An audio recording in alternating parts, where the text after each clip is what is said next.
बहादुर शेर हो तुमने बड़ी बहादुरी का काम किया है कि निकल पड़े। छोड़ो गृहस्थी है, प्रपंच है, क्या लेना। गलत। विभीषण ने भजन किया है, अपनी पत्नी और बच्चों के बीच में रह करके भजन किया है। सुंदरकांड का प्रमाण है। ठीक से पढ़ा करो सुंदरकांड ठीक से पढ़ा करो। ए भवन एक पुनि दीख सुहावा, हरि मंदिर तह भिन्न बनावा। बोलो भाई, भवन एक अलग से भवन है, उसमें पत्नी बच्चे सब रहते हो, मंदिर अलग से है। बोलो अलग अलग व्यवस्था है कि नहीं। आपका महाराज बाद में तो छोड़ना ही पड़ा। कब छोड़ा? जब सीता जी आ गई लंका में, तब छोड़ा। किसके सहारे छोड़ा है? जगत जनकी जननी जानकी मैया के सहारे अपना परिवार छोड़ दिया है। मां अब मैं जा रहा हूं, तू संभाल। जब तक जानकी मां नहीं आई तब तक लंका को विभीषण ने नहीं छोड़ा, और जानकी मैया आई तभी उनके हाथों में सौंप दिया। बोलो सौंप दिया कि नहीं? क्यों? जहां पर जानकी है वहीं पर राम जी हैं, जहां पर राम जी हैं वहीं पर जानकी जी। लीला में अलग अलग स्वरूप दिखाई दे रहे हैं, लेकिन गिरा रथ जल बीच सम कहियत भिन्न न भिन्न, बन्नो सीता राम पद जिन्हि परम प्रिय खिन्न। इसलिए सीता राम के सहारे छोड़ दिया। अब आप संभालो। क्यों भाई? अब आप संभालो।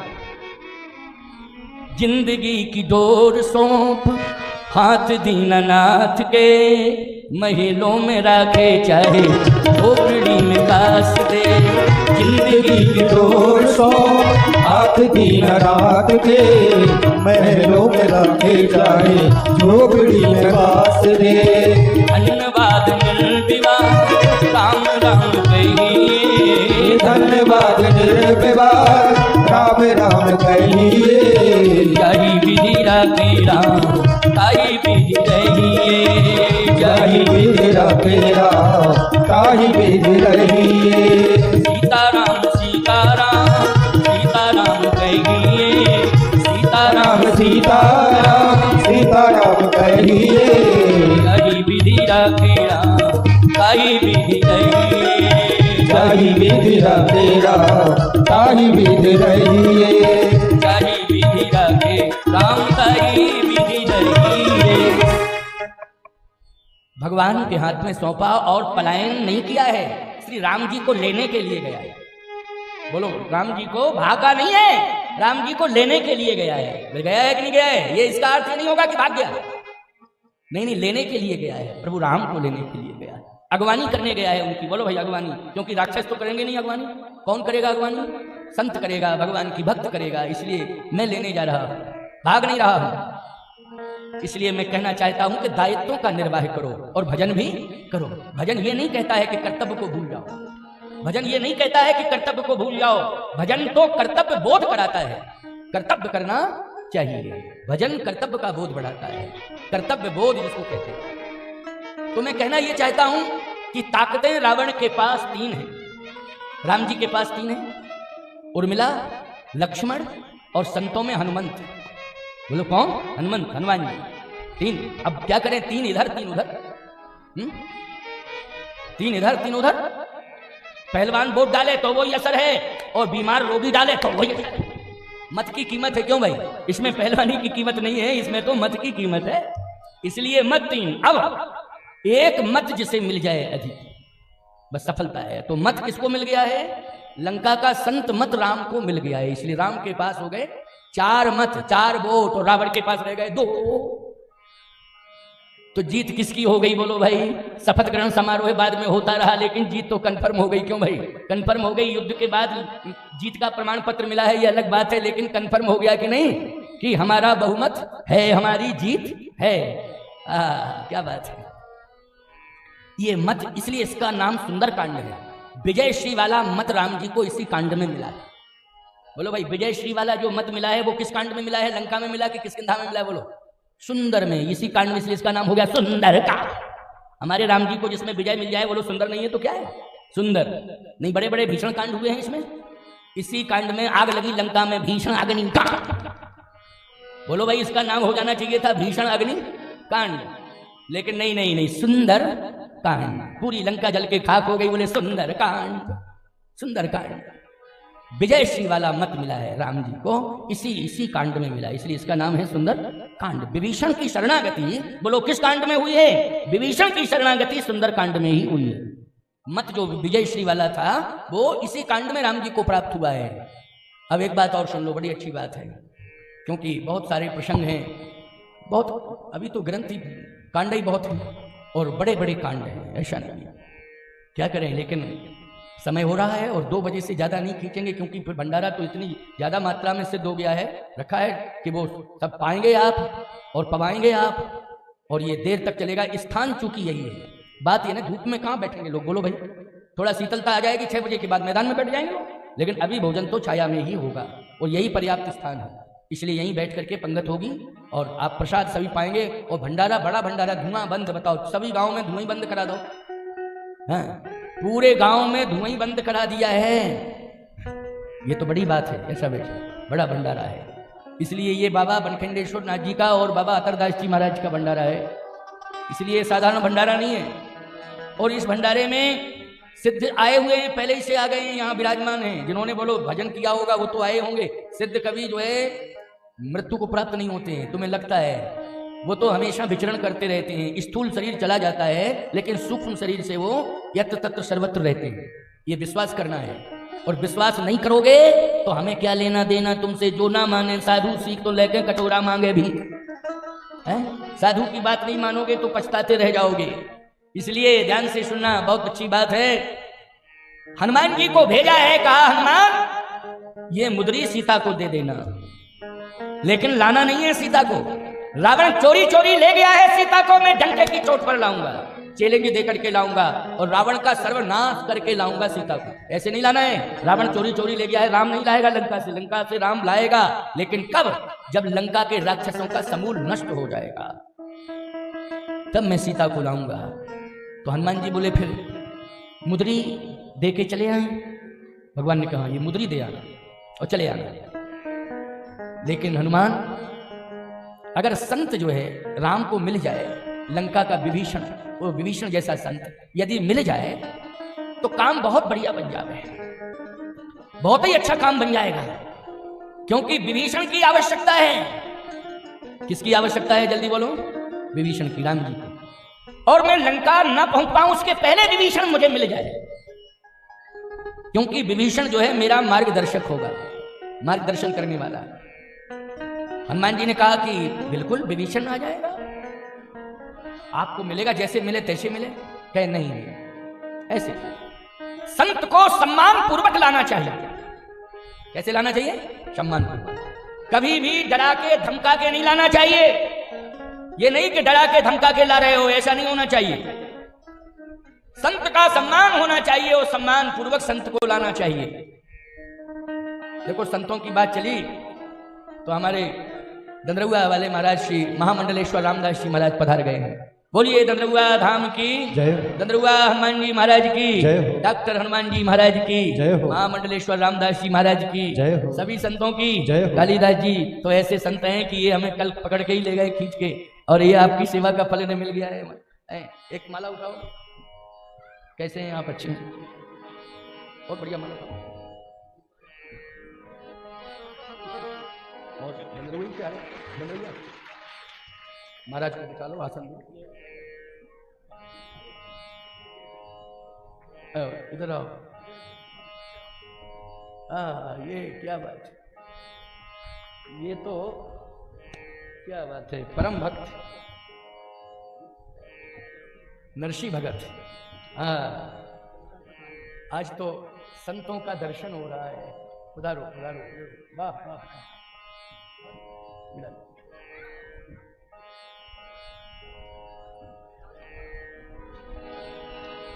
एक माला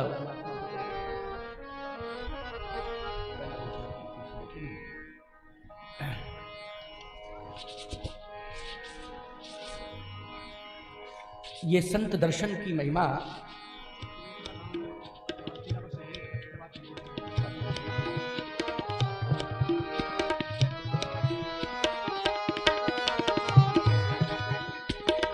देखो भाई, तेजपुरा में हमारे कालीदास जी कह रहे हैं कि तेजपुरा में 13 साल हो गए राम नाम की फेरी होते हुए, 13 साल। और अब सीताराम जी महाराज की प्राण प्रतिष्ठा होनी है, तो ये बहुत बड़ी बात है। संत जहां रहेंगे वहां तो सीताराम जी विराजमान अवश्य ही हो जाएंगे। और तेजपुरा में 13 साल से प्रभात फेरी हो रही है, ये बहुत अच्छी बात है। वैसे सभी ग्रामों में होना चाहिए। प्रभात फेरी से एक लाभ होता है, सीताराम नाम महाराज कवच बन करके उस गांव की रक्षा करते हैं। राम नाम का पहरेदारी, प्रभात फेरी का मतलब क्या है? यानी राम नाम पहरेदार बन जाएगा, राम नाम रक्षक बन जाएगा, राम नाम का पहरा सदा तुम्हारे गांव में लगा रहेगा। किसी भी प्रकार की कोई बीमारी यादी व्याधि नहीं आएगी, उसे रोकेंगे कौन? राम नाम महाराज। बोलिए सीताराम नाम महाराज की, सीताराम नाम भगवान की। बहुत अच्छी बात है। और दंदरुआ धाम में तो डॉक्टर हनुमान जी का चमत्कार ही है। बड़े बड़े रोगी, जो कैंसर के रोगी बंबई से वापस हो गए, दिल्ली से वापस हो गए, अमेरिका से वापस हो गए, ऐसे बीमार रोगी जो है दंदरुआ में आए, डॉक्टर हनुमान जी ने उनको दर्शन दे करके ठीक कर दिया। तो ऐसे हनुमान जी महाराज आपके क्षेत्र में विराजमान हैं। सोचो जरा, हनुमान जी का सर्वत्र प्रभाव है, लेकिन उन्होंने उस भूमि का चयन किया है जिसको दंदरुआ कहते हैं। और परम श्रेय आश्रम के उत्थान में, यद्यपि तपस्या तो महापुरुषों ने वहां की है, तब किया है, लेकिन विस्तार अगर हुआ है और सर्वत्र यानी अंतरराष्ट्रीय स्तर पर श्री हनुमान जी ने अपनी औषधि को प्रयोग में दिया है, उसका परम श्रेय महामंडलेश्वर श्री रामदास जी महाराज को जाता है। ऐसे महामंडलेश्वर श्री रामदास जी महाराज, और सरल बहुत हैं, अभिमान तो है ही नहीं कहीं। नहीं तो प्रभाव बन जाता है ना तो अभिमान बहुत आ जाता है, और इतनी ज्यादा अकड़ मकड़ आ जाती है कि इतनी अकड़ मकड़ तो लकड़ बग्घे में भी है, जितनी अभिमानी में। हाँ, अच्छा, क्या चला रहे हैं? हाँ, 31 गांव में दंदरुआ हनुमान जी के नाम पर प्रभात फेरी हो रही है। 31 गांव में चल रही है। वाह वाह, बहुत बड़ी बात। और 31 गांव के लोग दंदरुआ में आकर के सीताराम नाम जप में और कीर्तन में अपना सहयोग दे रहे हैं। ये भी बहुत बड़ी बात है। राम नाम का भैया बहुत बड़ा प्रभाव है। राम नाम से पटिया सिद्ध हो गई। पटिया वाले बाबा की इतना भजन किया, इतना पटिया पे बैठे बैठे बोलो भाई कि वो पटिया ही सिद्ध हो गई और पटिया वाले बाबा सिद्ध हो गए। बोलो राम नाम का कितना बड़ा प्रभाव है। जंगल में मंगल, जहां कुछ नहीं था वहां आज देख रहे हो आप एक बड़ा धाम बन गया है। दंदरुआ एक गांव था छोटा सा, रिकॉर्ड में, राजस्व रिकॉर्ड में एक पंचायत का गांव, लेकिन वो धाम बन गया है। अंतरराष्ट्रीय ख्याति मिल गई है दंदरुआ। किसके प्रभाव से? राम नाम के प्रभाव से और हनुमान जी की औषधि के प्रभाव से। नासै रोग हरे सब पीड़ा और जपत निरंतर हनुमत बीरा। और ऐसा बढ़िया मणिकांचन योग है कि यहाँ भी जहाँ आप कथा सुन रहे हैं श्री बनखंडेश्वर नाथ भगवान हनुमान जी विराजमान है। बिल्कुल दंदरुआ सरकार और बनखंडेश्वर नाथ का एक चेहरा है, एक दर्शन है। हमारे महाराज ने, रामदास जी महाराज ने वहीं से श्रृंगारी भेजा था। श्रृंगारी दंदरुआ का ही पुजारी श्रृंगार करने आया था। देखो कैसा दिव्य श्रृंगार किया है। जिस दिन हम आए थे उस दिन दर्शन किया और आज हम प्रणाम करके आए हैं, क्योंकि प्रस्थान करना अद्भुत दर्शन है। मूर्ति बिल्कुल दिव्य है, एक स्वरूप है प्यारे, एक स्वरूप है। इसलिए आज चर्चा भी उन्हीं की खास तौर से हो रही है, तो हम लोग श्रवण कर रहे हैं की महिमा हनुमान जी। और ऐसी महिमा हनुमान जी की, ऐसी महिमा हनुमान जी की कि हनुमान जी ने लंका में पहुंचते ही ऐसा वातावरण बना दिया, ऐसा वातावरण बना दिया कि लोग रावण को भूल गए, वहां के राक्षस, और हनुमान जी को ही नहीं, हनुमान जी से ज्यादा हनुमान जी की पूंछ को याद करते हैं। पूंछ को, क्योंकि रावण को भूल गए, रावण के हथियारों को भूल गए, रावण की ताकत को भूल गए, हनुमान जी की पूंछ को नहीं भूल पाए। क्योंकि इसी पूंछ ने पूरी लंका में आग लगाई, और विशेषता ये रही कि पूरी लंका जल गई, पूंछ का रोम भी नहीं जला। राक्षस कह रहे गजब की बात तो यह है कि पूंछ में रोम ही रोम, लेकिन एक नहीं जला।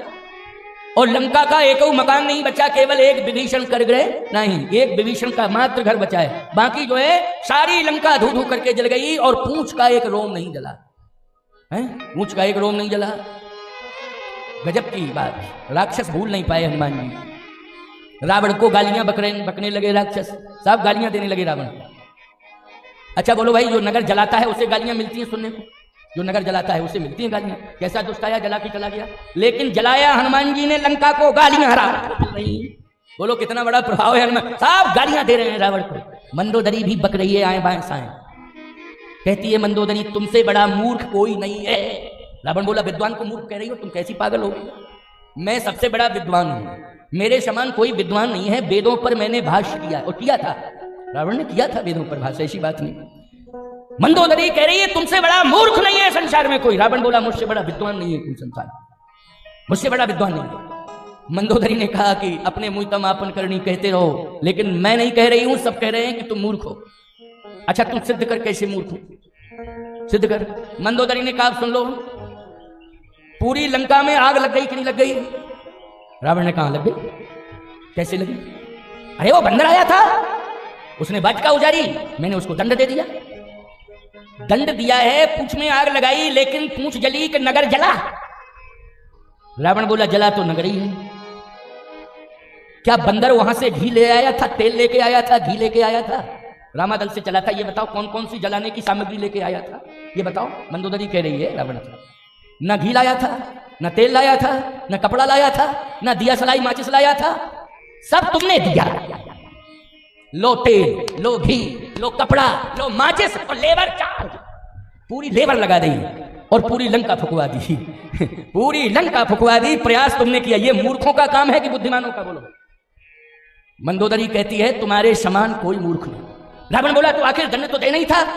मंदोदरी ने कहा अगर तुम बुद्धिमान होते तो ये नहीं कहते कि तेल बोर पट बांध पुण्य पावक देव लगाए, ये नहीं कहते। मूर्ख थे इसलिए तुमने कहा। विद्वान होते तो कहते फरसा एक मगा एक पूंछ देव कटवा। एक सेकंड नहीं लगता, फैसला हो जाता, बड़ी सजा मिल जाती। लेकिन बुद्धिमान बने फिरते हो, लंका फुकवाने के चक्कर में तुमने सब कुछ उपलब्ध करा दिया। घी तेल शक्कर माचिस लेबर सब उपलब्ध कराया और लंका पूरी फुकवा दी। श्री रघुवीर प्रताप की महिमा तुम्हें 10 कंठ न जान परी। मंदोदरी कह रही है श्री रघुवीर, यानी कितना अच्छा संबोधन है राम जी के लिए। श्री कह करके संबोधित कर रही है। श्री रघुवीर प्रताप की महिमा तुम्हें 10 कंठ न जान परी। मंदोदरी ने कहा कि बस विनाश काले विपरीत बुद्धि, विनाश का समय आ गया है, अब ज्यादा दिन नहीं टिकोगे, ज्यादा दिन नहीं टिकोगे। रावण बोला मंदोदरी अब मैं प्रतिज्ञा करता हूं कि पूंछ ही नहीं रहने दूंगा। चूक गया मैं चूक गया। ये तू ठीक ही कह रही है कि पूंछ ही को अलग कर देता, लेकिन क्या बता दो, तेरी बात मानूंगा, पूंछ को नहीं रहने दूंगा, पूंछ ही समाप्त कर दूंगा उस बंदर की। हुआ भैया यही। हनुमान जी मुस्कुरा रहे मन ही मन, क्योंकि बातें कोई 10 किलोमीटर दूर करे, हनुमान जी को सब पता है, सुनाई देता है क्या हो रही है। चल बोलो भाई। हनुमान जी ऐसे सिद्धि प्राप्त हैं, अष्ट सिद्धि नवनिधि के दाता, असवर दीन जानकी माता, इसलिए संपूर्ण रिद्धियां सिद्धियां हनुमान जी के पास हैं। 1000 किलोमीटर दूर कोई बात करे लेकिन हनुमान जी सुन लेते हैं। बोलो सुन लेते कि नहीं? पाकिस्तान में जितने मुल्ले हैं सब बात कर रहे हैं, हनुमान जी सुन के हंस रहे हैं। तुम्हारा भी सफाया हो जाएगा, बचोगे नहीं बच्चू, चच्चू बच्चू बचोगे नहीं, तुम्हारा सफाया हो जाएगा। हम सब सुन रहे हैं कि तुम क्या योजना बना रहे हो, बचोगे नहीं। और याद रखना हमारे देश के सैनिक 2 ही नारे देते हैं, तीसरा नहीं देते। भारत के सैनिक, आप अभी सुना होगा, वीडियो तमाम वायरल हुए हैं। जब पाकिस्तान से जंग छिड़ने की बात आई तो हमारे सैनिक उत्साहित हो गए, उदास नहीं हुए, प्रसन्न हो गए, उत्साहित हो गए। और आपको मालूम है उन सैनिकों ने, हमारे भारत के सैनिकों ने 2 ही नाम लिए थे। एक तो कहा था हर हर महादेव और दूसरा बजरंग बली की। बस 2 ही जय बोली, 2 ही नारे, हर हर महादेव बजरंग बली की जय। तमाम वीडियो अभी भी सर्च कर लेना, निकाल लेना, उसमें हमारे फौजी सैनिक बोल रहे हैं। बोलो बोल रहे हैं ना? किसकी ताकत मिल रही है? बजरंग बली की ताकत मिल रही है। बोलो मिल रही है ना बजरंग बली की ताकत? तो बजरंग बली सुन रहे हैं ना, बैठे वो पाकिस्तान में विध्वंस की योजना बना रहे हैं, लेकिन बजरंग बली यहां सब सुन रहे हैं और सैनिकों को ताकत सप्लाई कर रहे हैं। चिंता मत करना बच्चों, डरने की जरूरत नहीं है। तुम लड़ोगे, हम आगे कवच बन करके तुम्हारी रक्षा करेंगे, चिंता करने की आवश्यकता नहीं। हम कवच बन करके तुम्हारी रक्षा करेंगे। ये बजरंग बली कह रहे हैं। कितना बड़ा भरोसा है हमें अपने देवता पर, अपने देवता पर हमें भरोसा है, हमारी ताकत है ये। हनुमान जी मुस्कुरा रहे, रावण कह रहा पूंछ को ही निपटाएंगे।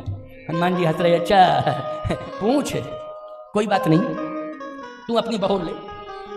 अब तू पूंछ पूंछ पूंछ पूंछ कह रहा है तो देख ले, पूंछ अजमा ले। रावण टारगेट बना चुका है किसको? पूंछ को। हनुमान जी की पूंछ का कुछ भी नहीं बिगड़ेगा प्यारे। हनुमान जी की पूंछ जो है हमारे राष्ट्र की पूंछ है। बोलो किसकी पूंछ है? हमारे राष्ट्र की पूंछ है, हमारे सनातन की पूंछ है, हमारे सम्मान और स्वाभिमान की पूंछ है, हनुमान जी की पूंछ। बोलो है कि नहीं? सही बताना जरा। हनुमान जी की पूंछ का बाल वांका नहीं हो सकता है। कितनी विशाल पूंछ है हनुमान जी की कि याद रखना, अपने भक्तों की रक्षा करने के लिए जहां जहां भक्त रहते हैं पूंछ छाया बनकर के पहुंच जाती है। बोलो भाई, पूंछ क्या बन के पहुंच जाती है? छाया बन के। हनुमान जी की पूंछ जो है छाया बन के पहुंच जाती है। बोलो भाई, हाथ से ज्यादा ताकत किसमें है? पूंछ में, छाया बन के है पूंछ। अच्छा बोलो, किसी देवता का आशीर्वाद लेते हो तो पुच्छ का ही सहारा लेते हो कि नहीं? चाहे मोर पंख का सहारा हो, क्यों भाई? चाहे किसी नीम के झोंके का सहारा हो और चाहे मोर पक्ष का सहारा हो, बोलो भाई किसका सहारा लेते हो? यादियां व्याधियां दूर करने के लिए पुच्छ का ही सहारा लिया जाता है। तो सबसे बड़ी ताकत और सबसे बड़ा सहारा है हनुमान जी की पूंछ। और रावण कहता है कि इस पूंछ को हम समाप्त करेंगे। हनुमान जी मुस्कुरा रहे हैं, चलो कोई बात नहीं, समय आएगा तब बताऊंगा, तुम भी अपनी ताकत आजमा लेना।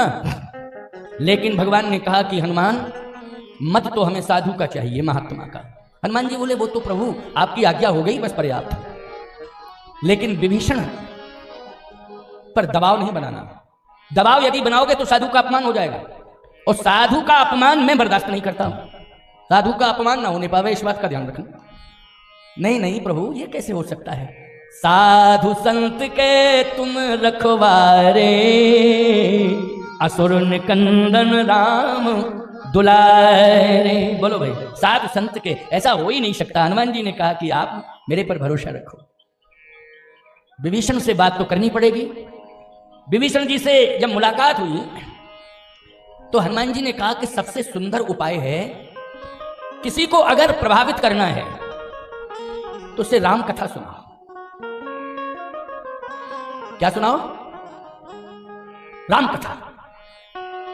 आज ईमानदारी के साथ बताओ, चाहे जिस पार्टी का व्यक्ति हो और चाहे जिस जाति का व्यक्ति हो, बोलो राम कथा का यह चमत्कार है कि एक ही साथ कंधे से कंधा मिला के बैठ गए हो कि नहीं बैठ गए हो? अभी अगर किसी पार्टी का झंडा लगा होता तो दूसरी पार्टी के लोग नहीं आते, अरे वो तो फलानी पार्टी का है, क्या करना है, वो पार्टी वाले लोग जावे, हमारी पार्टी तो ये है, क्यों कहते कि नहीं कहते लोग? लेकिन यहां पर ना कोई जाति देखी जा रही है, ना पार्टी देखी जा रही है। ये राम कथा का प्रभाव है कि एक साथ अमीर और गरीब बैठ करके फर्श पर बैठ करके कथा सुन रहे हैं और घर की याद भूल गए हैं, व्यस्त से व्यस्त काम को भूल गए हैं। और एक साथ बैठ के, इतनी गर्मी में लपट लू चल रही, कौन बैठेगा बोलो भाई? सबके घरों में कूलर है, पंखे हैं, हवा का साधन है। जो संपन्न है उन्हें एसी लगा रखे हैं, जनरेटर लगा रखे हैं, लेकिन पंखा कूलर तो सबके यहाँ मिल जाएगा। इतना ठंडा वातावरण तो सबके घरों में है, लेकिन यहाँ कूलर फेल। ये कूलर रखे जरूर हैं, किसी काम के नहीं है, रखे हैं, हवा भी दे रहे हैं, लेकिन देख रहे हो, परंतु तुम्हें ये हवा गरम गरम इसका एहसास ही नहीं हो रहा है। एहसास ही नहीं हो रहा है, इतनी शांति से बैठे हो हैं? घर में एसी में भी ये बैठती हैं तो लड़ती हैं, चाहे भाई मची रहती है। क्यों? एसी में वहां भी चैन से नहीं, तुम कमरा छोड़ के भाग जाते हो, कहते हो दिमाग ही खराब कर दिया इसने, चलो चले। लेकिन नहीं नहीं, यहां देखो ये राम कथा का कितना बड़ा चमत्कार है। कैसी बैठी हैं? जैसे संगमरमर की मूर्तियां रखी हैं, ना हिल रही, ना डुल रही, ना बोल रही, शांति से। ये देखो राम कथा का चमत्कार है। यह है राम कथा का। हनुमान जी ने कहा राम कथा ही एक ऐसी है जो प्रभावित कर सकती है, और किसी में ताकत नहीं है, मुझे कुछ नहीं करना है, केवल राम कथा सुनानी है विभीषण को। राम कथा सुनते ही हृदय परिवर्तन हो जाएगा और वो जिज्ञासु बन जाएगा, राम जी के दर्शन का जिज्ञासु हो जाएगा। किससे होगा? राम कथा से। तब हनुमंत कही सब राम कथा निज नाम। क्यों भाई? स्पष्टीकरण है ना। तब हनुमंत कही सब राम कथा निज नाम। राम कथा जैसे ही हनुमान जी ने सुनाई, उनसे बड़ा वक्ता संसार में राम कथा का कोई नहीं है। हनुमान जी से बड़ा वक्ता नहीं है। जनक जी फैल हैं उनके सामने, सही बात कह रहा हूं। जनक जी ज्ञान के सूर्य हैं, वशिष्ठ जी ज्ञान के समुद्र हैं, लेकिन दोनों फैल हैं हनुमान जी के आगे। हम तो स्पष्ट बोल रहे हैं, भले ही गलती हो रही हो तो जो होना हो तो हो जाए, लेकिन सही बात कहेंगे, सही बात कहेंगे। हनुमान जी के आगे कथा में, वक्तृत्व में जनक जी का वक्तृत्व भी पीछे है, वशिष्ठ जी महाराज का ज्ञान भी पीछे हो गया। जय हनुमान ज्ञान गुण सागर, जय कपीश तुम लोक उजागर। और अगर ज्ञान के सूर्य हैं महाराज जनक, तो बाल समय रवि भक्त दियो, तब तीनों लोक भयो अंधियारो। बचपन में ही सूर्य को फल समझ करके निगल लिया। बोलो भाई, बचपन में सूर्य को फल समझ के निगल लिया, अब तो लंका में 55 के हो गए। क्यों भाई, अब तो कहना ही क्या हनुमान जी का, अब तो पूर्ण रूपेण बुद्धिमताम वरिष्ठम जितेंद्रियम बुद्धिमताम वरिष्ठम। ऐसा वक्तृत्व जो है संसार में किसी का भी नहीं है। सीता जी भी हनुमान जी के वक्तृत्व से प्रभावित हैं, सुनना चाहती, और सुनाओ और सुनाओ और सुनाओ और सुनाओ। तब हनुमंत कही सब राम कथा निज नाम। हनुमान जी ने जैसे ही राम जी की कथा सुनाई तो विभीषण कहता, ओहो रूप छिपा के आ गए हो राम जी, रूप बदल के आए हो, मेरे भजन का फल आज मुझे मिल गया कि मुझे राम का दर्शन हो गया। कि तुम राम दीन अनुरागी, आयु मोह करन बड़ भाग। कि तुम राम, राम है आप, राम राम भेष बदल के आए हो। हनुमान जी ने कहा नहीं नहीं, मैं राम नहीं हूं, झूठ तो मैं बोलता ही नहीं। राम जी की कथा सुना रहा था ना मैं, कथा राम की कोई कहे और झूठ बोले धिक्कार है। क्यों भाई, राम की कथा कहने वाले को सत्य का आश्रय लेना चाहिए कि नहीं लेना चाहिए है? लेकिन आज मन क्रम वचन लबार, रामायण में लिखा है मन क्रम वचन लबार थे वक्ता कलकाल। तुलसी बाबा गजब की बात लिख देते हैं। याद रखना, जो इस प्रकार की बात करे वो राम कथा वाचक नहीं है, वो व्यवसायी है। उसको व्यवसायी मानना चाहिए, व्यापार करने वाला। धर्म का भी लोग व्यापार करते हैं ना, है? अच्छा बोलो भाई, धार्मिक पुस्तक भंडार पे धार्मिक पुस्तक मिलती है, लेकिन मूल्य लेते हैं कि नहीं लेते हैं? जल्दी बोलो, लेते हैं कि नहीं लेते हैं? लिखा है धार्मिक पुस्तक भंडार, लेकिन पुस्तक पर मूल्य लिखा है। दुकानदार भी कहता है हम लाए हैं खरीद के, हमें इसकी कीमत चाहिए। लेकिन सही बात तो यह है कि लाया है 50 रुपए में, लेकिन 70 रुपए मूल, 20 रुपया उसे मुनाफा चाहिए। बोलो भाई, सुन लो मेरी बात को, कायदे से सुन लो, कान खोल करके सुन लो। व्यासपीठ का धन किसके लिए है? व्यासपीठ का ये धन सुख के लिए नहीं है, आत्मा की शांति के लिए है। और आत्मा की शांति तभी होगी जब हम इस धन को धर्म में लगा देंगे, तो हमारी आत्मा को शांति मिल जाएगी। इस धन को हम किस में लगा दें? धर्म में लगा दें, तो हमारी आत्मा को क्या मिल जाएगी? शांति। आत्म शांति के लिए ही कथा सुनी जाती है, वो आत्म शांति के लिए ही व्यासपीठ का पूजन होता है, आत्म शांति के लिए ही व्यासपीठ पर धन की वर्षा होती है। लेकिन वो आत्मा कहती है कि इसे तुमने जो आया है इसे किस में लगा दो? धर्म में लगा दो, धर्म में लगा दो। तो आज जिनके द्वारा सेवा प्रकल्प चल रहे हों, चाहे वो संत हों और चाहे वो गृहस्थ वक्ता हो, चाहे वो संत हो, सेवा प्रकल्प चल रहे हो, चाहे गौ सेवा चल रही हो, चाहे संतों की सेवा चल रही हो, चाहे वहां पर दीन दुखियों की सेवा चल रही हो, रोगी बीमारों की सेवा चल रही हो, याद रखो वही धन का सदुपयोग है। वही धन का क्या है? सदुपयोग है। कोई साधु के यहां भूखा नहीं जा सकता है। यदि पहुंच गया है, भोजन का समय है, भोग लग रहा है भगवान का, साधु कहेगा बच्चा प्रसाद पा ले। ये नहीं कहेगा बच्चा तू भोजन के समय पे आ गया, भाग जा, मैं भोजन नहीं कर पा रहा हूं तेरे कारण। नहीं, ले प्रसाद ठाकुर जी का, बैठ जा, भले प्रसाद पा ले। हैं? ये साधु का स्वभाव होता है। इसलिए तुम्हारे यहाँ 10 मेहमान आ जाते हैं तो 3 घंटा नचते हो। क्यों? आप क्या करें? बनाओ भोजन बनाओ, व्यवस्था क्या है? सब्जी है कि नहीं? बाजार दौड़े दौड़े जा रहे हो, सब्जी नहीं। और साधु की यहाँ रिद्धियां सिद्धियां काम करती हैं। बना है 100 लोगों का भोजन और पा रहे हैं 500। बोलो, रिद्धियां सिद्धियां काम कर रही हैं कि नहीं कर रही हैं? और एक बात आपको सुनावे, ऐसा अद्भुत चमत्कार होता है। अन्नपूर्णा जी की इतनी बड़ी कृपा होती है कि प्रसाद सादा बनता है, उसमें किसी भी प्रकार के बहुत ज्यादा मसाले मसाले नहीं पड़े हैं, लेकिन ऐसा लगता है कि जिंदगी में हमने ऐसा स्वाद पहली बार ग्रहण किया है। यह है भगवान का प्रसाद का प्रभाव, ठाकुर जी के प्रसाद का प्रभाव।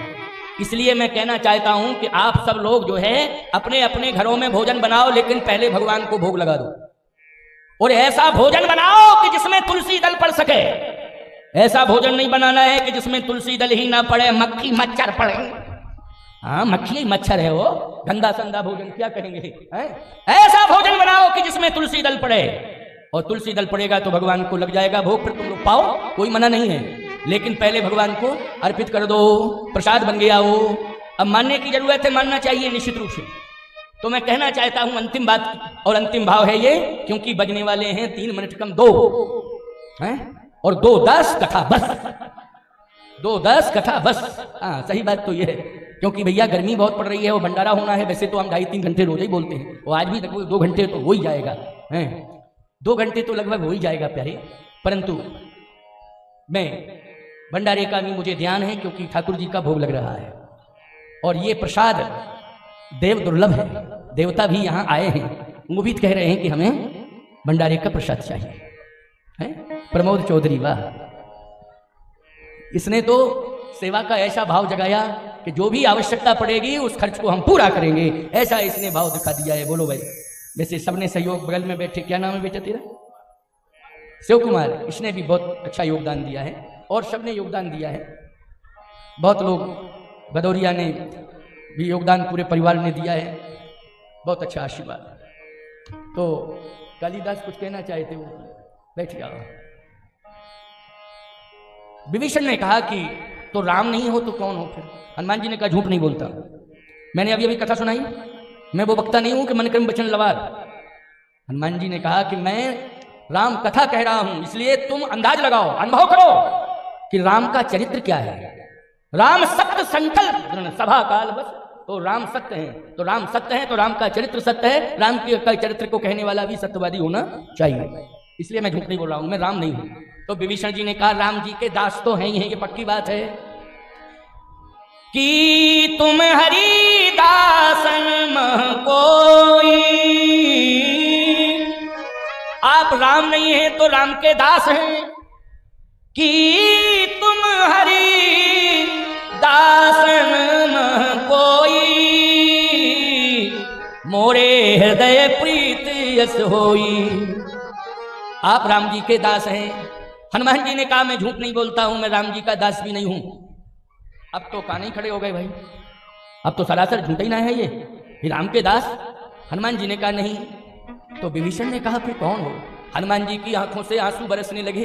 कहा विभीषण जी मैं राम नहीं हूं, राम का दास नहीं हूं, राम के दास आप हैं जो राम का भजन प्रतिकूल वातावरण में कर रहे हो। मैं तो राम के दासों का दास, दासानुदास हूं, दासानुदास। बोलो भाई, कितनी बड़ी बात कह दी, दासानुदास, राम जी के दासों का दास। इसलिए हम लोग अपनी परंपरा में जब परिचय देते हैं तो दास नहीं कहते, दासानुदास कहते हैं, दासानुदास। इसलिए भैया सब कुछ मिल जाए तो विनम्र बन जाओ, अकड़ो मकड़ो नहीं। ये सूखी लकड़ी की तरह इतने से कोई फायदा नहीं है, समझ रहे हो कि नहीं? आपको मालूम है जब सांप में जान होती है तो वो सीधा चलता है, और जब उसको लाठी मार दो मरने लगता है तो इठने लगता है। और जिस दिन अहंकार में इठने लगे तुम समझ लो मौत ही आ रही है। अब मौत ही आ रही हमारी अहंकार में, क्योंकि हम इठ रहे हैं, अब हम बचने वाले नहीं हैं, ये समझ रहे ना। सांप के लाठी लग जाती है तो क्या करता है? वो इठता है, इठता है, इठता है ना, इठता है। क्यों? उसकी मौत आ गई है। इसलिए नहीं, सरल बन जाओ। विभीषण जी ने कहा वाह, आप मेरे पास आए हैं, आपको प्रभु राम ने भेजा है। हाँ ये सत्य है, मुझे प्रभु राम ने भेजा है।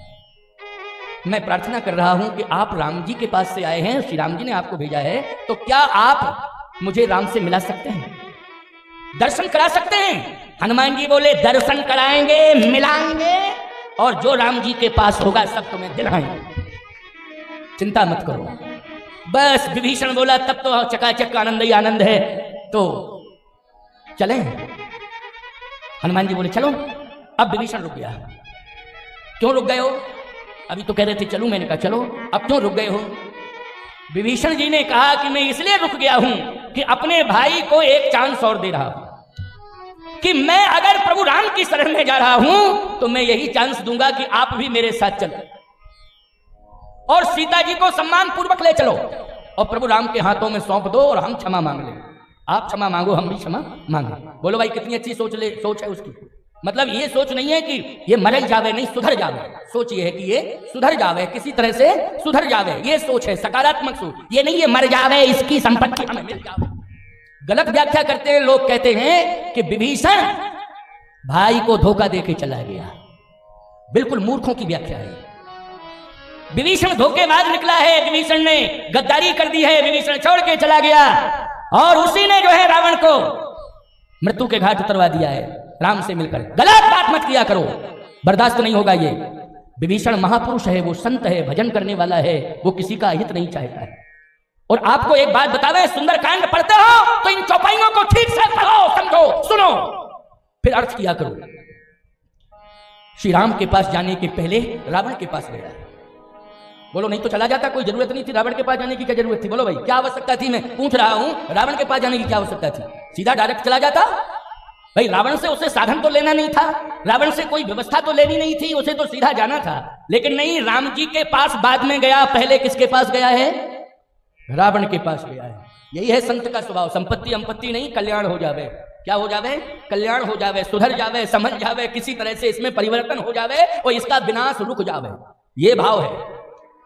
इसलिए गोस्वामी जी कहते, पहले रावण के पास गया, हनुमान जी से कहा इसलिए मैं रुक रहा हूं कि एक चांस मैं अपने बड़े भाई को और दे रहा हूं। क्या चांस दे रहे हो? कहे बड़े कृपालु दयालु हैं, मना के भाई को ले जाऊंगा और मेरी इच्छा है कि मैं सीता माता को ले जाऊं और श्री राम के हाथों में सौंपूं और भाई का परिवार, हमारी भाभी, पूरा वंश जो है क्षमा मांगे। ये हमारा प्रयास। वाह, बहुत ही अच्छी सोच है। बोलो, है कि नहीं? इसलिए कहां पहुंच गया? बोलो विभीषण। अब सुनते जाओ, अंतिम बात है ये। 2:10 कथा बस।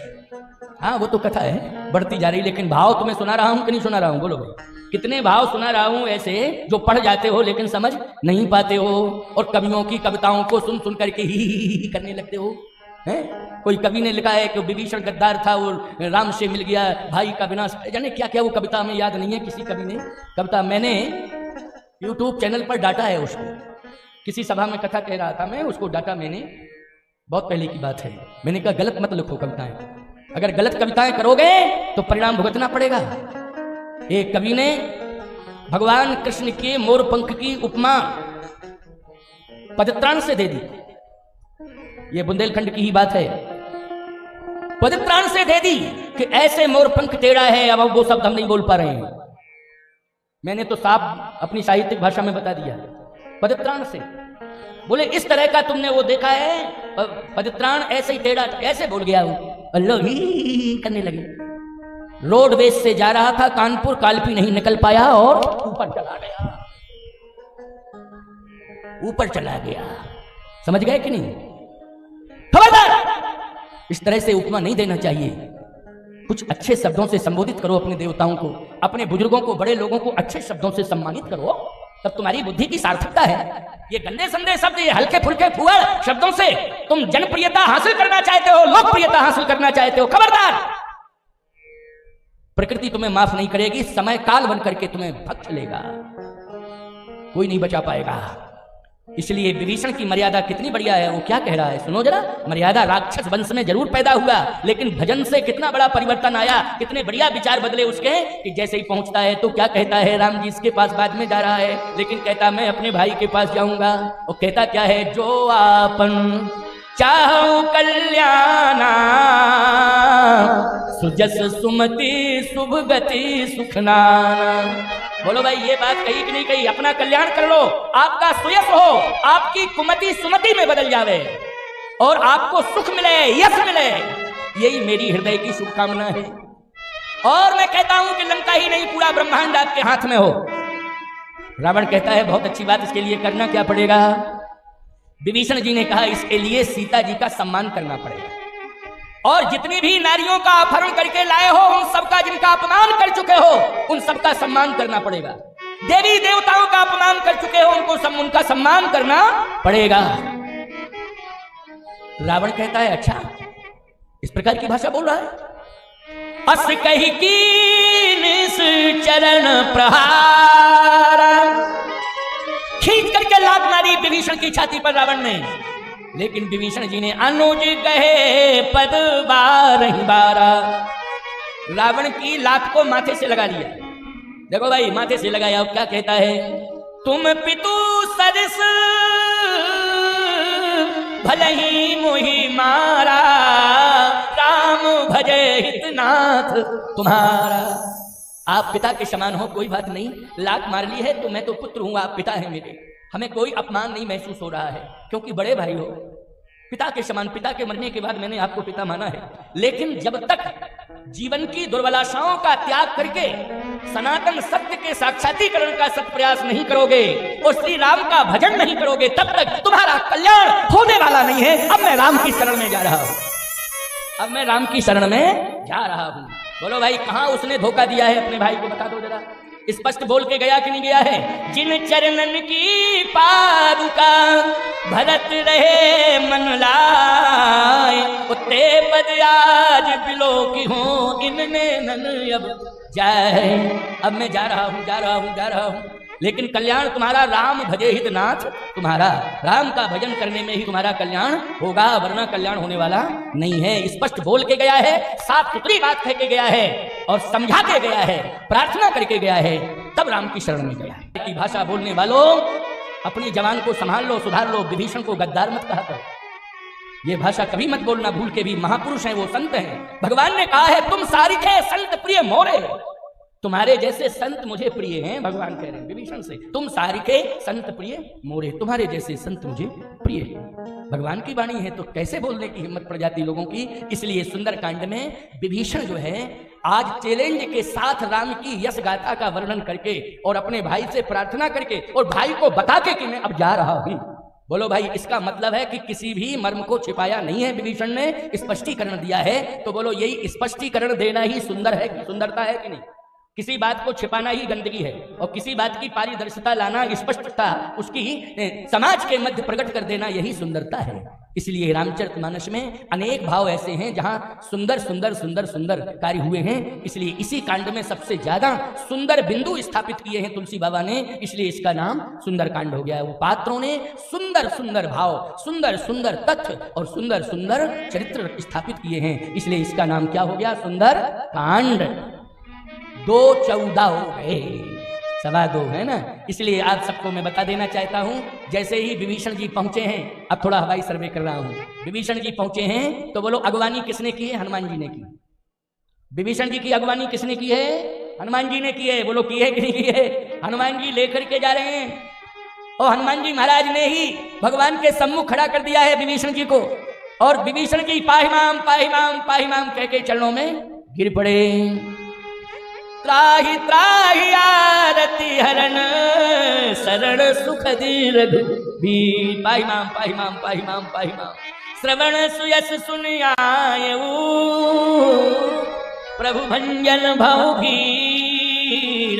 त्राहि त्राहि आरती हरण शरण सुख रघुबीर। बोलिए भक्तवत्सल भगवान की जय। ये भगवान की भक्तवत्सलता है। भगवान ने विभीषण जी की भुजाओं को पकड़ लिया, उठा के हृदय से लगाया। तुम सारिखे संत प्रिय मोरे, तुम्हारे जैसे संत मुझे प्रिय हैं, प्राणों से ज्यादा प्रिय हैं, इसलिए हृदय से लगाया है। और आज विभीषण जी का प्रभु राम का मिलन हो रहा है। अच्छा, विजय का प्रमाण क्या है? विजय का प्रमाण यह है कि आप जो है दूसरे को विजय दोगे तो आपकी विजय हो जाएगी।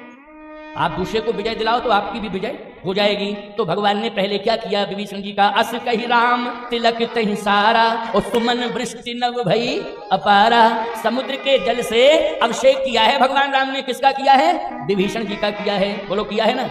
इसका मतलब है, अभिषेक का मतलब विजय दे दी है। क्या दे दी है? विजय दे दी है। और विजय जब दे दी है तो सही बात तो यह है कि भगवान विभीषण को विजय दे रहे हैं, लेकिन विजय स्वयं विजय की प्रसन्नता अपने साथ जोड़ करके राम जी सफलता की पताका फहरा रहे हैं कि अब मैं सफल हो गया, सफल हो गया, सफल हो गया। क्योंकि एक चौथा मत मेरे पास आ गया, संत मत। कौन सा मत? संत मत। इसलिए संत मत सबसे बड़ा मत होता है। संत किसी पार्टी का नहीं होता है, संत किसी एक परिवार का नहीं होता है, चाहे जिस परिवार में पैदा हो जावे, लेकिन नहीं, उसका परिवार से कोई संबंध नहीं होता है। उसका परिवार आप सब का परिवार उसका परिवार है। वो किसी के घर में पहुंच जाए उसी का हो जाता है, कोई भी उसके पास आ जावे वो उसका हो जाता है। इसलिए संत जो है किसी परिवार का नहीं होता है, संत किसी राजनीतिक दल का नहीं होता है, संत तो तुलसी दल का होता है और तुलसी दल से ही भगवान प्रसन्न होते हैं। और ये आपने रामचरितमानस के तुलसी दल भाव के रूप में मैंने क्या दिए आपको? 7 दिन तक तुलसी दल दिए हैं। ये तुलसी दल है, बस इसी से आपका कल्याण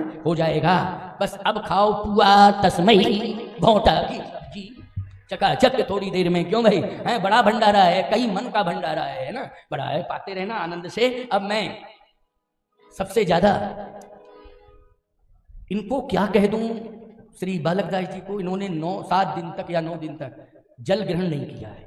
एकादशी इनकी हो रही, कहाँ गए ये कि नहीं किया है। हो सकता है कि आज प्रयास करके इनको जल पिलाया जाए भाई, है ना, क्योंकि अब तो पूरा हो गया संकल्प।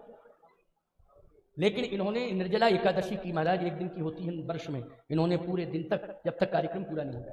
ये परमहंस श्री अतरदास जी महाराज के सबसे बड़े शिष्य हैं। और जालौन जिले में बैतवा के किनारे सैद नगर, जो रक्त दंतिका, अक्षरा माता, शीतला माता, वहां पर 4 माताएं हैं। क्यों? ये कौन कौन?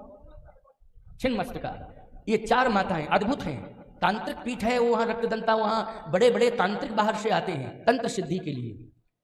वहां अचानक पहुंच गए, लोग इन्हें नहीं समझ पाए कि ये क्या है। अतरदास जी महाराज की सेवा करके ही गए थे। लोग इनको समझे कोई पागल आ गया है, कहीं का कोई ये आ गया, रहते ही हैं वैसी वेशभूषा में। लेकिन ये पता नहीं था कि ये तो सिद्ध है। किसी से कुछ ना मांगना, ना लेना, ना देना, ना भोजन की बात, ना पानी की बात, ना फल की बात, ना प्रसाद की बात, ना सुविधा की बात। ठंड में ना कम्बल मांगे, गर्मी में ना कूलर मांगे। ऐसा महात्मा अद्भुत। अब जहां देखा कि एक माँ के पास में बड़ी जीर्ण शीर्णता चारों तरफ दिखाई दे रही है, मंदिर गिर रहा है, टूट रहा है, फूट रहा है, बस वहीं डट गए शीतला माँ के दरबार में। और डटे तो पता नहीं कहां से लक्ष्मी जी ने बरसात की कि 1 करोड़ से भी ज्यादा रुपया लगा दिया। कहां से पैसा मांगते किसी से नहीं, कहां से आया महाराज? बहुत ही अच्छा बना। मैंने पिछले साल 2 दिन कथा कही, 2 दिन का प्रवचन। ये चित्रकूट पहुंच गए, अवधेश जी हैं, ये हमारे पुराने परिचित हैं, तो बाबा को लेकर चित्रकूट पहुंच गए। बाबा ने कहा महाराज की कथा होनी है, 2 दिन दे पाए, गए तो 3 दिन, हाँ 3 दिन बड़ी मुश्किल में 3 दिन दे पाए। और वहाँ यद्यपि पहले से कार्यक्रम थोड़ा सा होता था, लेकिन मेरी कथा की, मेरे प्रवचन की लालसा थी। वैसे वहीं पास में वो राजेश्वरानंद, राजेश रामायणी, वहीं तो सैदनगर 1 किलोमीटर पहले उनका घर, 1 किलोमीटर पहले पटोकरा, इसके बाद सैदनगर आता है। तो वहाँ वो तो क्षेत्रीय थे ही, और कभी कभी जो है क्षेत्र में चले भी जाते थे। लेकिन मैं कभी नहीं गया था सैदनगर, पहली बार मैं सैदनगर गया हूँ। और मैं देख करके आश्चर्यचकित हो गया। मैंने कहा अरे ऐसा सुंदर मंदिर बना दिया शीतला माँ का, अद्भुत। जो धन देने वाले नहीं बना सकते थे ऐसा, जो धन देते हैं वो इतनी कलात्मक ढंग से उसकी निर्मित नहीं कर पाते। लेकिन नहीं, ये महात्मा की तपस्या, अतरदास जी महाराज का आशीर्वाद कि वहां करोड़ रुपया लग गया और बड़ा ही सुंदर कलात्मक ढंग से मंदिर शीतला माँ का पुनरुद्धार हो गया। मंदिर पहले ही से था, लेकिन जिसको जीर्णोद्धार कहते हैं, पुनरुद्धार कहते हैं। तो बालक दास जी ने यहाँ 9 दिन तक जल नहीं ग्रहण किया है और अभी भी स्वस्थ बैठे हुए हैं। बोलो भाई, ये सब में क्षमता नहीं है, सब में क्षमता ये नहीं है। तो देखो ये महात्मा का त्याग, इसको कहते हैं त्याग। तो वो त्याग का स्वरूप दिखाई दे रहा है। बलराम दास बल्लू बाबा ने छोटे से ही, बच्चे थे जब, बच्चे, उस बचपन से ही उन्होंने बाबा की सेवा की। अतरदास जी बाबा की सेवा की। लगभग वो 100 साल तक तो रहे हैं इस धरती पर, ये तो पक्की बात है। बचपन में ही साधु हो गए थे वो, लेकिन स्थान छोड़ के नहीं गए, गांव में ही पैदा हुए, गांव में ही उनका जीवन रहा है। लेकिन बिल्कुल फक्कड़ महात्मा, फक्कड़ी साधु एकदम। तो विचारवान श्रोताओं, विचार करना, चमत्कारी और यशवान धनवान साधुओं के पास तो तमाम जुड़ने की कोशिश करते हैं, लेकिन बाबा के पास धन का प्रदर्शन नहीं था। खुले आसमान में रहना और छोटी सी जगह में रहना, लेकिन बलराम दास ने सेवा की। उस सेवा का फल क्या मिला? आज बनखंडेश्वर हनुमान जी महाराज, बोलो, बुला लिए अपने पास, और बुला लिए हैं तो ये बनखंड ऐसा भूखंड हो गया है कि भारत वर्ष का ये भरतखंड बन जाएगा प्यारे। ये कालांतर में अच्छा धाम बन जाएगा, क्योंकि दंदरउआ का स्वरूप यहाँ हनुमान जी में विद्यमान है। और फिर हमारे रामदास जी महाराज तो कहीं भी कोई भी साधु रहता हो, यदि किसी के पास कोई भी समस्या है या अभाव है, इतने उदार महात्मा हैं कि दंदरउआ का खजाना खोल देते हैं और कोई कमी नहीं रहने देते। ये बाबा की विशेषता है रामदास जी। इसमें कहीं किंचित मात्र संदेह नहीं, कोई प्रशंसा मुंह पर नहीं कर रहा हूं कि ये बैठे हैं, ये मैं सत्य कह रहा हूं, वास्तविकता कह रहा हूं। मैंने खुद अनुभव किया है इस बात का। यद्यपि मुझे कामतानाथ भगवान की कृपा से कोई आवश्यकता नहीं, लेकिन जिनको थी उनको तो मैंने देखा है, इन्होंने दिया है, उन्होंने लिया है और बता दिया कि कहना नहीं किसी से। देखो ये भी कह दिया, किसी को बताना नहीं, कहना नहीं, प्रचार करते फिरो, डंका पीटते फिरो। तो इस तरह से साधु प्रशंसा करते हैं कि नहीं, कम से कम हमें हनुमान जी पर इतना बड़ा भरोसा है कि कभी भी कोई आवश्यकता पड़ेगी तो हनुमान जी दंदरउआ के रहते हमें हाथ नहीं फैलाना पड़ेगा किसी से। ये संतों को भरोसा है, इसलिए वही स्वरूप दंदरउआ सरकार का आज यहाँ विराजमान है बनखंडेश्वर में। देखिए, हो सकता है कि एक ही काल में मूर्ति आई हो, क्योंकि वहां पर प्रकाश और विस्तार हो गया और यहाँ पर हनुमान जी उसी रूप में रहे, जो सामान्य टीले पर बैठना और निर्जन वन में रहना। लेकिन नहीं तो पुजारी दंदरउआ से क्यों आया भाई? पूजा करने के लिए, श्रृंगार करने के लिए महाराज ने क्यों भेजा है? इसलिए भेजा है कि कहीं ना कहीं दंदरउआ हनुमान जी ने इनको अनुभूति और अनुभव कराया है ऐसे। और हमारे सभी संत चंबल संभाग के यहाँ बैठे हुए हैं। मैं एक बात कहूं तो अतिशयोक्ति मत मानना, चित्रकूट धाम में साधुओं की कमी थी, लेकिन चंबल संभाग के साधुओं ने, भिंड मुरैना के साधुओं ने संख्या बढ़ा दी है, साधुओं की शोभा बन गई चित्रकूट। मैं सही बात कह रहा हूं, सबसे ज्यादा संत भिंड और मुरैना के संत जो है इस समय चित्रकूट में निवास कर रहे हैं, भजन कर रहे हैं, स्थान बना के सेवाएं दे रहे हैं। वहां कमी पड़ रही थी, लेकिन भगवान राम ने कहा चिंता मत करना, संतों का खजाना है चंबल संभाग भिंड मुरैना में, हम सबको यहीं बुला लेंगे। कामतानाथ जी ने बुला लिया, सबने अपनी अपनी कुटियां जिसके लायक जो जैसा था सेवा का भाव रखा है। और हमारे अक्षरा माँ के पुजारी बैठे हैं, क्यों भाई अक्षरा माता के पुजारी वो आए हैं, रोज कथा सुनते हैं। अक्षरा माता की चर्चा की ना हमने, पुजारी जी बैठे हैं, याद आ गए, सामने देखा है। अच्छा आप वैदेही वल्लभ कुंज के शिष्य हैं क्या? हाँ, वो तिलक बता रहा है, ये चंद्र बिंदी बता रही है ना, वो संप्रदाय की पहचान हो जाती है। तो मैं कहना चाहता हूँ कि गुरुद्वारे की पहचान, संप्रदाय तो हमारा सबका रामानंदी एक ही है, लेकिन गुरुद्वारे की पहचान हो जाती है, गुरु परंपरा का तिलक स्वरूप ये सिद्ध कर देता है। तो मैं कहना ये चाहता हूं कि ये भिंड और मुरैना के संत जो है तीर्थों की शोभा बनेगा। और तुम लोग बहुत संभाल के रखना साधुओं को, किसी भी प्रकार से आए वाए साए नहीं बकना है। बच्चों में आते खराब हो तो थोड़ा सा रोकने की कोशिश करना, नहीं नहीं साधुओं से मत बोलना, समझ रहे हो कि नहीं। और यदि तुम्हें कोई तकलीफ है तो तुम बस हनुमान जी के सामने शिकायत कर देना। सुनने वाले हनुमान जी हैं, अदालत में फैसला तुम नहीं करोगे, हनुमान जी करेंगे। कौन करेंगे? हनुमान जी करेंगे। उनके सामने एक पत्र लिख के दे देना, बस अपनी समस्या रख देना।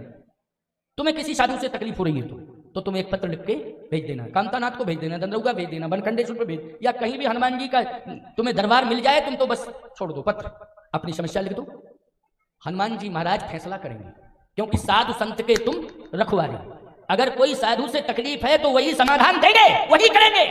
क्योंकि संतों की रक्षा का ठेका और संतों की सुरक्षा का ठेका और संतों को संभलकर चलने का आदेश हनुमान जी के यहां सुरक्षित है, सामान्य लोगों के यहां नहीं है। इसलिए इस बात का ध्यान रखना, क्योंकि बड़े बड़े भंडारे अगर होते हैं तो निश्चित रूप से हमने मुरैना और भिंड में ही देखे।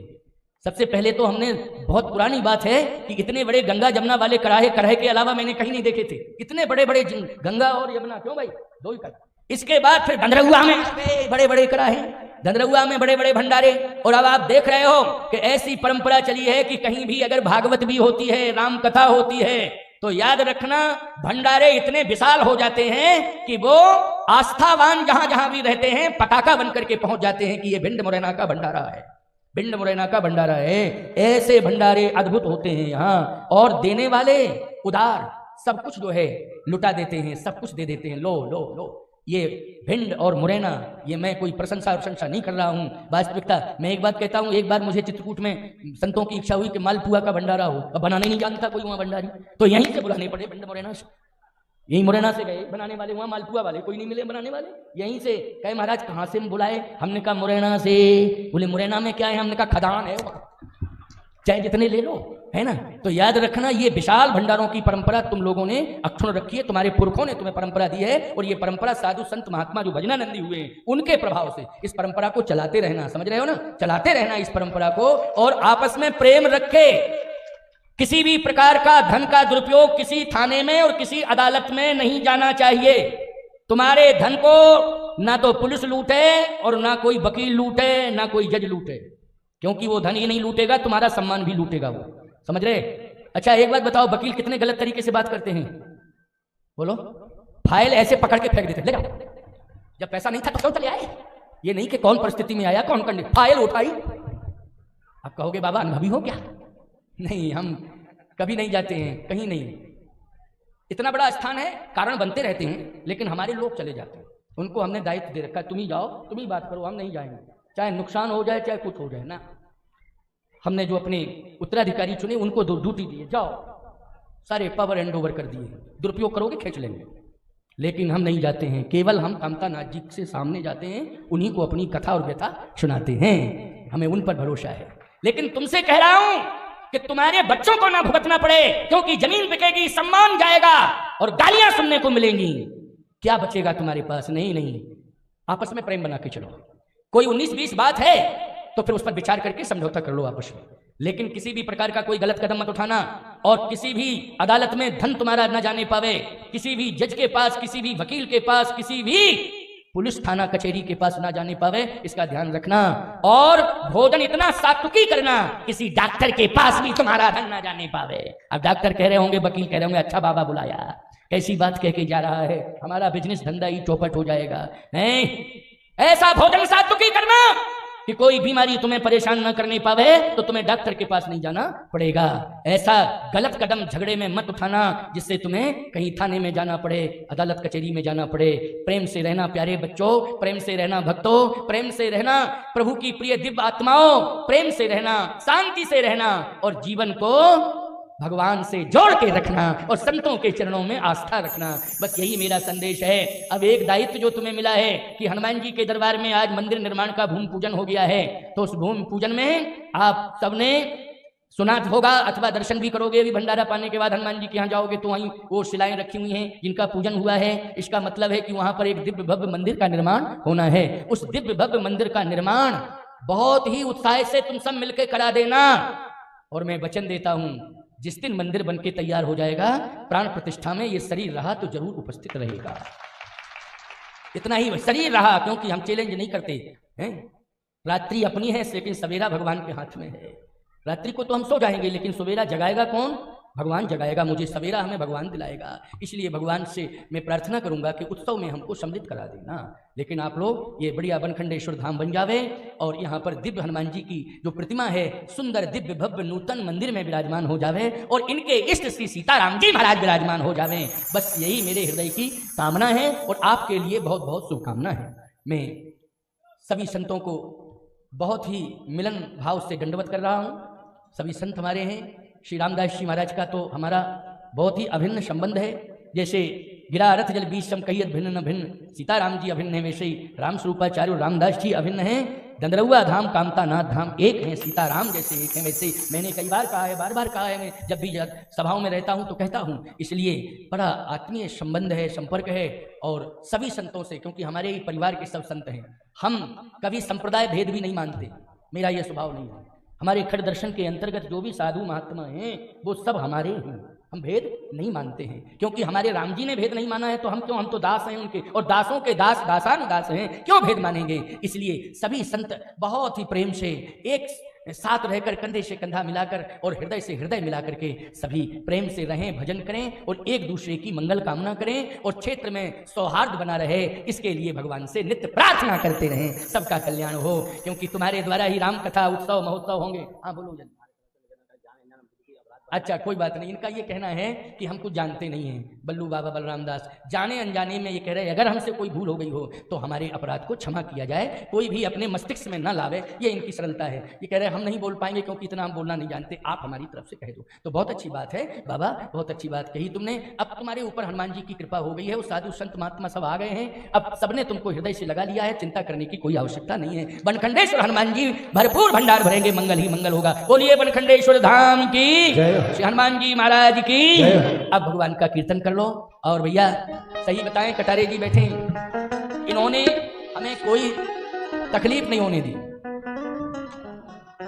हाँ होगा। अभी जो है थोड़ी देर में हमारे महामंडलेश्वर श्री रामदास जी महाराज भी 2 शब्दों में आपको आशीर्वाद देंगे।